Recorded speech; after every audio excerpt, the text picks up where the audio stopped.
Hello, everyone. Today is Wednesday, September 11th, 2024, and my name is Erica Lopez. I'm an anchor over at 9 News, and I'm so excited to read a little bit of your story with you today. Now, Arturo was spilling all of the dirt about Wilfredo people to a very fragile abuela. Was that a good idea? Let's find out. We are starting at page 99, almost at the bottom of the page. Abuela was silent for a long time. She stroked her silk scarf, and every once in a while she looked like she was going to speak and finally put me out of my misery. Carmen stared at Abuela like a pastry chef, carefully sprinkling coconut shavings onto white chocolate cream cheese frosting. Careful, concentrated, determined. Abuela's lips curled into a smirk and finally broke the silence. Son un buen equipo, she said, pointing from me to Carmen. Something about Abuela saying Carmen and I made a good team made me think about Abuelo's letter. When did they start thinking of themselves as a good team? I shook my head and tried to focus. Abuela, what do we do? I asked. Habla con tu mama, Arturo. I tried to tell Abuela that talking to my mom was pointless. Mom was too busy and she'd probably just tell us to keep business as usual. Abuela, we could lose the restaurant. She looked serious for a moment and glanced at Carmen again. Te dije como tu abuelo y yo nos conocimos, Arturo. Yes, Abuela, I told her, wondering why in the world she was talking about meeting Abuelo for the first time. Pero, she said, ¿sabes qué pasó después? I didn't know what happened after they'd first met because I hadn't read any other letters. Carmen pressed her to tell the story, and I started getting impatient with Abuela. Now was not the time to tell family stories, but I knew better than to interrupt Abuela, so I kept my mouth shut while tapping my fingers at the bottom of the table. Abuela said that after she agreed to first date with Abuelo, they became inseparable. Abuela would pick her up at the laundromat, and together they folded clothes for her entire family. Afterward, they would hop into Abuelo's taxi and drive all the way to Abuela's house, where her mother, grandmother, aunts, uncles, and cousins all lived. Y después, she said, cocinaba una cena para él. She cooked a meal for Abuela every time he dropped her off at home. Abuela's home, it turned out, was kind of unusual. Her family ran a paladar, which was a restaurant inside someone's house. People from all over the city and plenty of foreigners came to visit her family's paladar. Abuela was one of the best cooks around, and she was only 20 years old.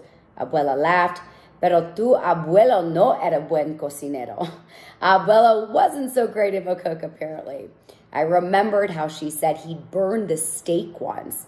He helped the paladar by serving customers, cleaning dishes, and greeting people, while the rest of Abuela's family chipped in where they could. It sounded like a lot how things were run at La Cocina now. Nos divertimos mucho, she said, remembering how much fun it was. 1 year after they met, Abuelo and Abuela got married. She smiled and took my hand out from under the table. Lo más importante, she said, es el amor y la fe. But love and faith weren't going to save the restaurant. What we needed was a plan. We needed to get the family together. We needed to get the community involved.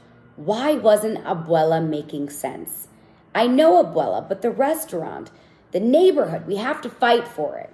Arturo, she said, staring at me with her blue-gray eyes, hay mucho más que eso. She got up and said she wanted to go home because she was feeling a little bit tired.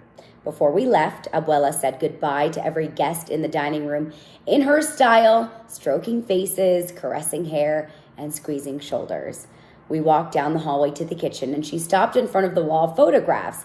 She pointed to an old one of her and Abuelo, who was wearing an apron and cap, his big ears sticking out. He was shorter than Abuela, but you could tell he felt like the tallest man in the world.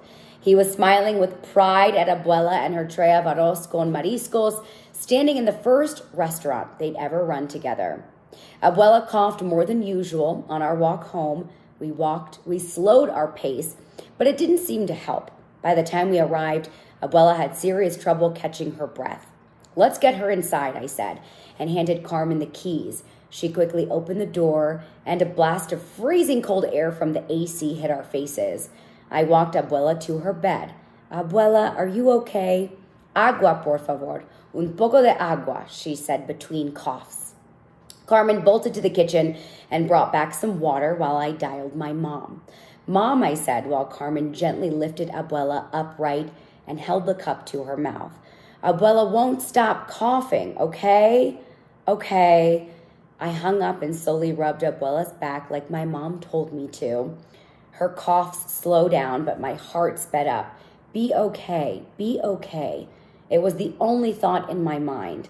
Abuela closed her eyes, held her breath, and didn't move. "Abuela! Abuela!" I yelled. Finally, she turned to me looking dazed. "Estoy bien, mi amor," she said, slowly grasping for that glass of water. She reclined. I reached for her palm at the same time Carmen did, and we touched. I went to pull away, but Abuela closed Carmen's hand in mine as her breathing started to steady. Chapter 12, Behind Smiles and Good Service. My mom rushed into Abuela's room, still wearing her chef's coat. She gave Abuela some medicine, checked her pulse, and pushed us out so that Abuela could rest. We stood in the living room without saying a word. I could tell my mom was really worried. "Mom," I said, walking over to her. "See, for the second time today, I spilled my guts. I told my mom everything about visiting Wilfredo's office, about La Cocina missing from the building plan, about how excited people seemed about People Place, and about finding out that a proposal by Wilfredo to take over the restaurant's lease had been submitted to the city. I told my mom everything, todo." "And you shared this information with Abuela?" she asked. I nodded. There was a long pause before my mom turned to Carmen. "Carmen, can you please give me a minute with Arturo? Her lips pursed and she looked at me with a face that said, "Just wait till Carmen leaves." Carmen nodded and excused herself. I braced for the worst as my mom paced around Abuela's living room. "Arturo, you know that Abuela has a disease that affects her lungs," she said. "Yes. She needs to limit her activities and excitement." "I just thought, because so many people love her, she might be able to convince the neighborhood to vote against Wilfredo." My mom exhaled deeply. "Arturo, if we go around acting as if we are desperate to win the favor of the community, then we will fail." "Is that what you were talking about with Mop's dad?" "What?" My mom stopped pacing and watched me carefully. "I overheard you talking to Mr. Darcy. Did you know Wilfredo requested to take over our lease once it expires?" "Arturo, the city owns the property, and the city board members will vote. It's not fair." "It's democracy, Arturo. This is how the government runs." "But we have to do something," I said, raising my voice. "We're doing what we can. We're not doing enough." I kept quiet for a second, feeling my lips tighten and my eyebrows narrow. "You're right," she finally offered, touching my face as if to cool the anger I was feeling. "Let's call a family meeting." I nodded, feeling good. "When?" I asked. "Now." Without saying another word, my mom whipped out her phone and started texting furiously. We had a group family chat going at all times, mostly for fun and sometimes to call meetings. Her phone dinged like crazy, and you could practically hear the nervousness coming through. "Vamos, Arturo, we're meeting everyone in the courtyard." One by one, my family members made their way out of their apartments into the center of the courtyard. Yolanda and Marty argued about a book Marty had borrowed from Yolanda but didn't return, and Brian thought it would be good to bring his speakers to the family meeting. No one was in the mood to hear Flo Rida rapping in the background, and we all let him know it. Carmen came out with her dad and waved to me. Vanessa was at a friend's house and sent many texts asking us to hold off until she got there. My mom didn't want to wait, so Vanessa called me on FaceTime and video conferenced in. Hello, she said as the video caught up with her voice. Arturo, press it so that everyone can see. Arturo, press it so that I can see everyone. I could see Vanessa on the screen pulling out a piece of paper. I'll take minutes of the meeting, Vanessa said through the phone. Arturo, can you walk a little closer to everyone? That's perfect, thanks. My mom shook her head and began. I know everyone is not here. A few cousins were still at the restaurant. I made a note of who isn't here, Tia, Vanessa said. Gracias, mi amor, my mom said, and continued. I think we'll start, and the rest can read Vanessa's notes later. What are we discussing, Kari? The art of keeping things as they are and not fighting? No, Tutti, we're going to do something. Finally, you should see how many followers People Place has on Instagram, Yolanda blurted out. He just launched it today. But you're following him also, Mari pointed out. I'm following him because I want to see what he's up to, okay? Mari and Yolanda went on like this for a bit, and soon others chimed in with opinions. Uncle Carlos spoke up as he tried to keep my twin cousins Benny and Brad from crawling all over him while he pushed the double stroller carrying his other set of twins, Brittany and Brianna. We should have proposed to build a daycare on the lot instead, he said. Wilfredo won't have one of those. We could watch all the kids in the neighborhood. Half the kids in the neighborhood are yours, Carlos. Aunt Tutti could be cold sometimes. Do you know the likelihood of having 2 sets of fraternal twins, Tutti? 1 in 3,000. 1 in 3,000. What you should have done is played the lotto after the girls were born. I didn't get one number right. Well, don't play baby lotto again, okay? We only have so many apartments in this complex.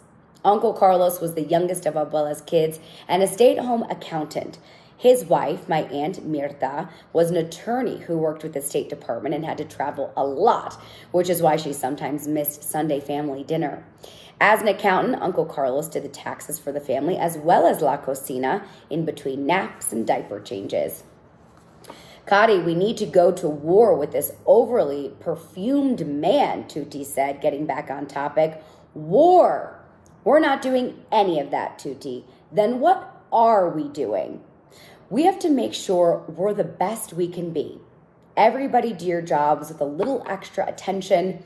We don't want anything to go wrong. The city council will vote on both bids in 2.5 weeks. That seemed to get everybody's attention. Yolanda and Mari said they would step up their service. Brian said the drinks would be extra sweet.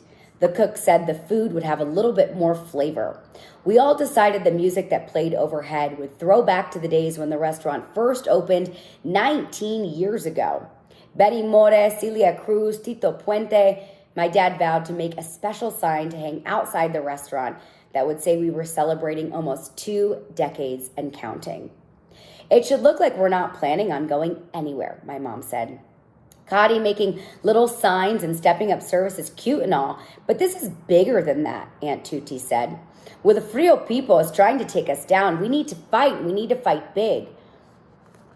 And what do you propose, Tutti? Should we take out machine guns or maybe samurai swords?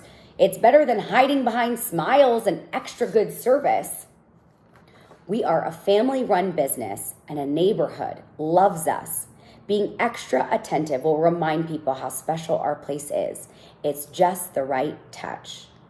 The rest of the family agreed with this plan, except Aunt Tutti, who wanted to take more extreme measures, like banging cazuelas outside of Wilfredo's office at all hours of the day. After the meeting, everyone went back to their apartments.